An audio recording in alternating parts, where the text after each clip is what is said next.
Welcome to News Channel 8. I'm Junior Garcia, and here are some of the stories we have for you tonight. A man shot to death at Cane Bay. One man dead, another one injured at Frenchtown Fish Market. Health insurance protests, and World Heart Day. These stories and more up next on News Channel 8.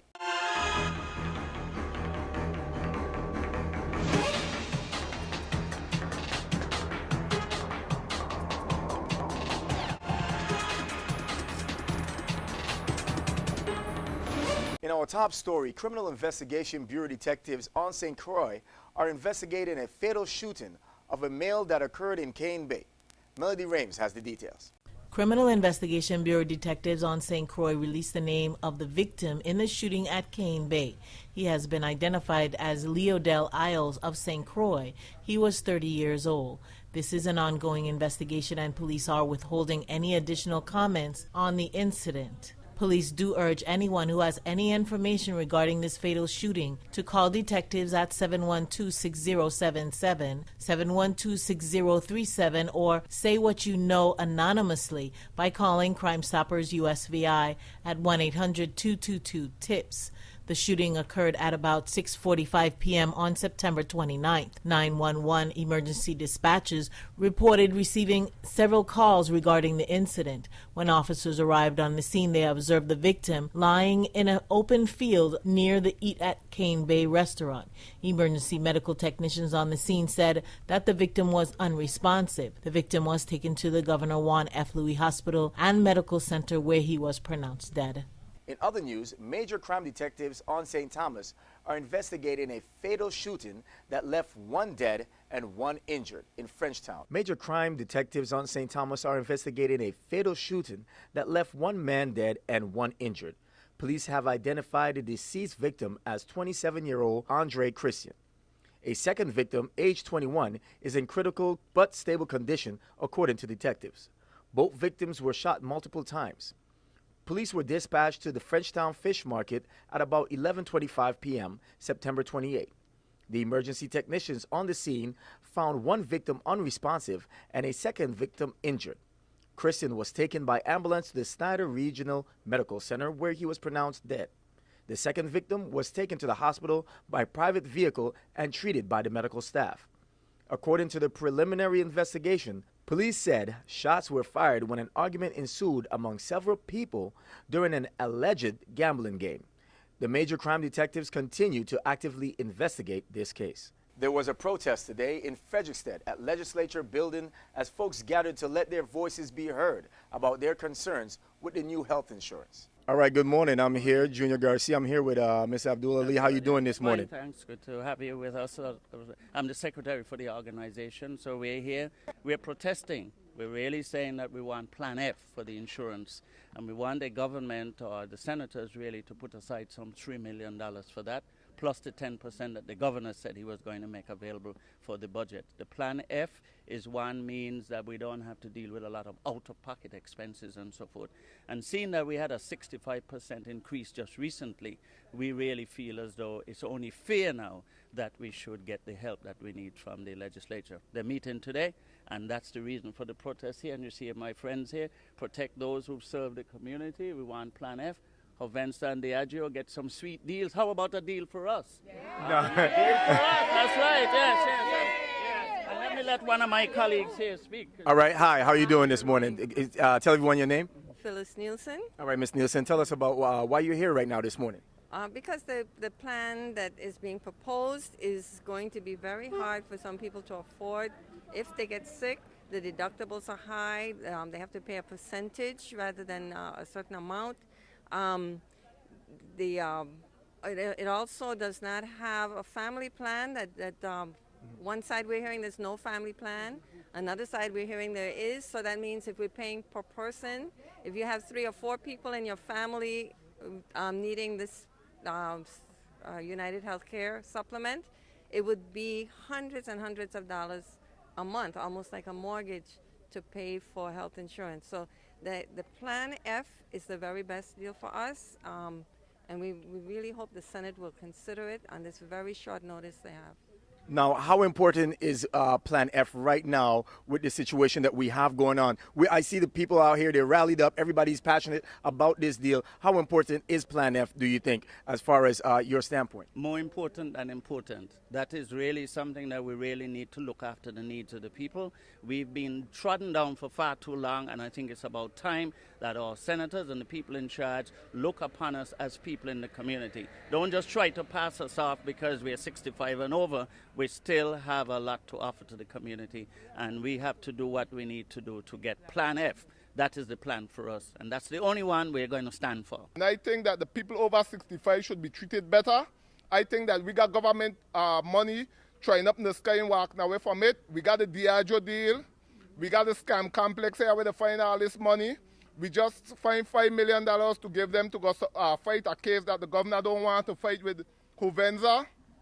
And we have some other deal that they're finding money for. They find $13 million to pay somebody who just rip us off in the run. So $3.5 million for the elderly is pennies in the bucket. You know, and that's why I'm out here. I always support the elderly and the children. The people of the Virgin Islands have been reamed in bad deal, lied to, deceit.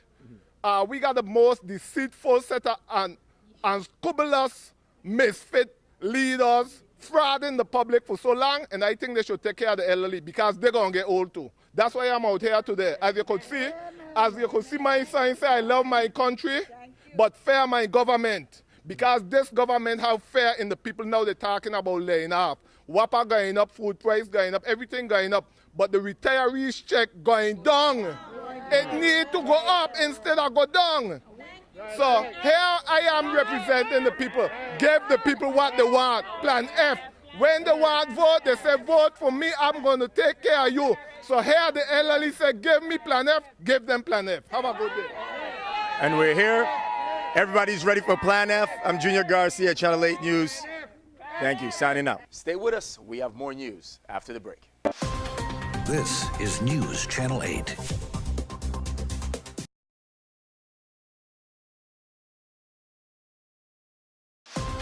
This is News Channel 8. Lieutenant Platt, the VIPD traffic commando, was the guest on Police Beat, where he shared with us the ins and outs about his department. Good morning again. I'm Lieutenant Platt, Traffic Commando in St. Croix.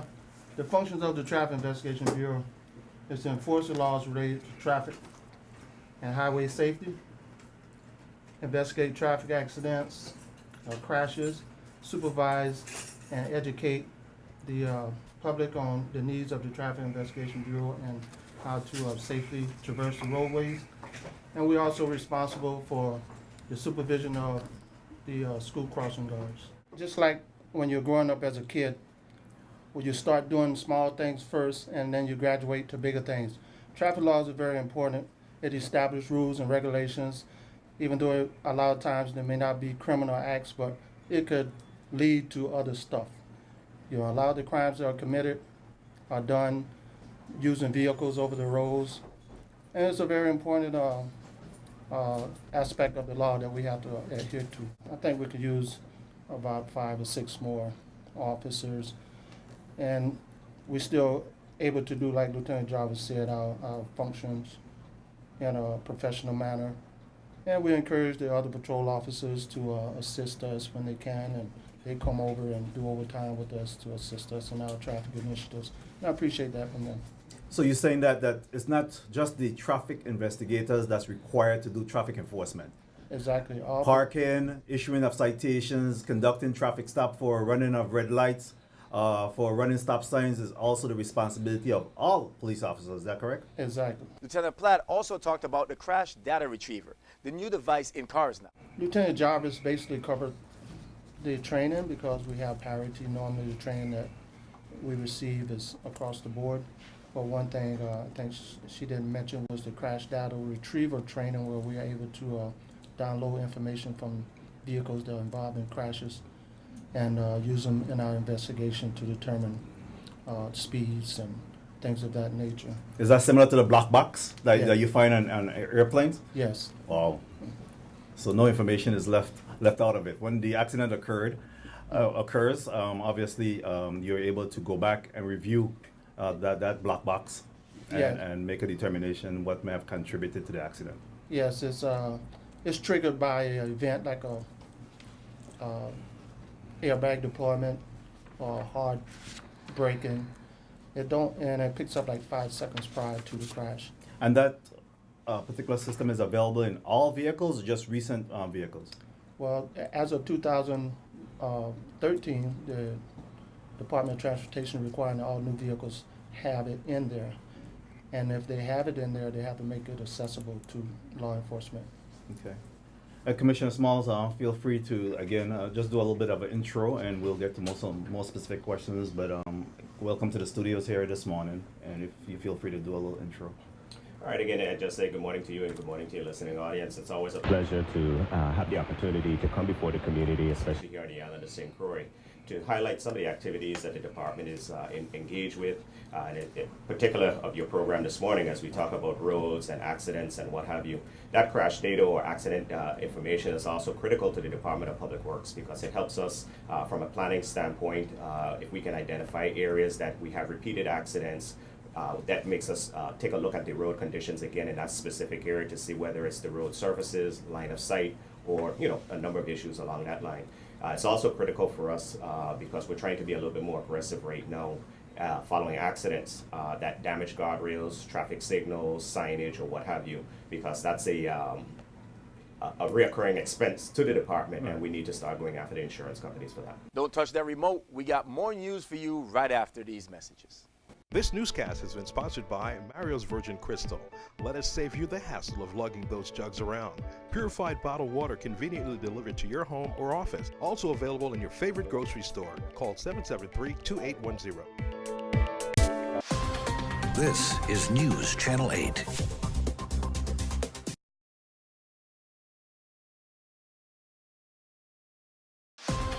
This is News Channel 8. The track at Renaissance Park was the scene Sunday as about 500 people came to walk, run, dance, or even roll as St. Croix participated in World Heart Day. These are the faces you should know. These are the people that did most of the work, even though I'm the spokesperson. I'd like you to give them a round of applause, but to identify them if you have any questions. The only one missing is Ricky. Ricky, where are you? Oh, come, Ricky, quick, quick.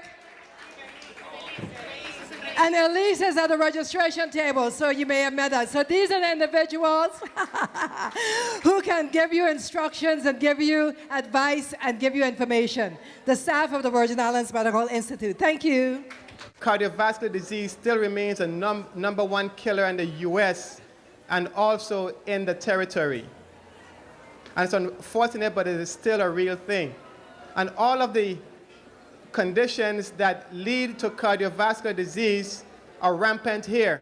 Hypertension, diabetes, high cholesterol, family history, and diet, and sedentary lifestyle. Sedentary lifestyle. Right, so all of the risk factors not only lead to heart disease. I say cardiovascular disease because it is truly a cardio and vascular event. So we're talking about problems with the heart attacks, heart failure, but we're also talking about stroke, kidney disease, peripheral arterial disease, which leads to loss of limbs, so you can't walk. And all of these things are really devastating. And the thing about it is that you never know the day nor the hours. It's like the coming of Christ. You're just sitting one day and then all of a sudden something hits you and your life has changed forever. So how do we avoid this? We avoid this by making sure that our blood pressure stays down. We make sure that our cholesterol is well controlled. We make sure that we don't get diabetes, but if we get diabetes, that our sugar is well controlled, and we make sure that we lose weight, and we change our diet so that we don't eat as much starch and as much fatty foods.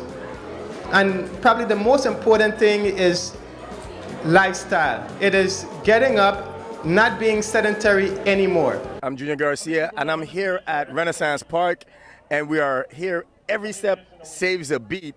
I'm here with Lieutenant Governor. How are you doing today, sir? Man, great. I actually did 2 laps, but you know what made me feel good today?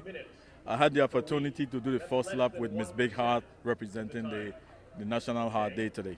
Now, this is probably the healthiest heart that I've seen out here all day. How you doing today? Really, really well. Good. Really, really well. Not just well. Well, one thing I like to say, you know, we're all here today as a group, different organizations. But the individuals have to know it's an individual responsibility. You know, we could try to do things collectively, but it's up to each individual to do the right thing and make sure they eat healthy. I had the opportunity to look at the chart and it lists 10 things not to do. And I'm doing great because of the 10 things that's listed, I'm going to cut back on French fries. So French fries? French fries. I was looking at the list. So in terms of the 10 things they said not to, I think I'm doing away with, I'm not actually doing away. Right. I'm not using 9 of the 10. Really? So I think if I give up or cut back slowly on French fries, I'll be heading in the right track. So now you're a man that knows a lot about responsibility and what has to be done.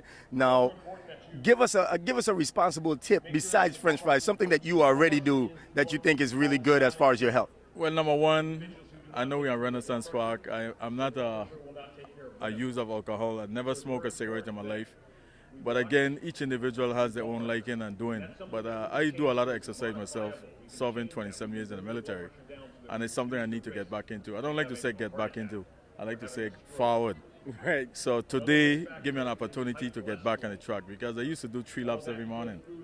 But you know, you get caught up into a lot of different activities and it's like excuses. Right. But we need to give up those excuses and say, you know, let's do it. Everybody needs to get their flu shot. Everybody get their flu shots. Why is that important? Because nobody's going to take care of you if you get sick. Well, I'm not going to take care of you. Junior, I think she's sending a message to us. Right. Because before we did the taping, we had a sidebar conversation. And I think that's why she just did that. It's a hint to both of us, all right? It's a hint to both of us? It doesn't hurt. I don't know. It's a needle. I don't know. Some of our needles kind of make me jittery. How about you, sir? But I tell you what, since Kathy mentioned it to us today, we're going to do it. We are both veterans, so we're going to make an appointment to go to the VA, and we're going to take care of it. You could do it today. Man up. Where? Right over here on the side. Okay, I'm going there right now. So, a man of his word, Lieutenant Governor is here, and he said he was going to take a flu shot. Here he is right before the flu shot. Hold on, Sergeant Phillip, hold on. Well, I'm here in testament to Dr. Cora Christian, and I'm here to challenge all men today that real men do it. Come out for Alcohol Renaissance and take a flu shot today. It's free. It's free. You can't it's free. You can't beat that. And we have the big heart behind us, and this is what it's all about. You got to be healthy. It's an individual responsibility. So come out and do it. Real men do it. Can't be that. Now time for the needle. I thought we did that already. No.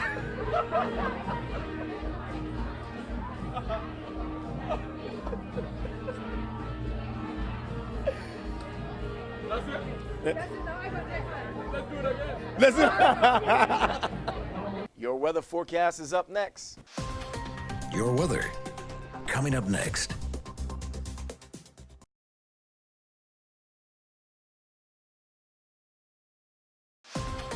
Your weather.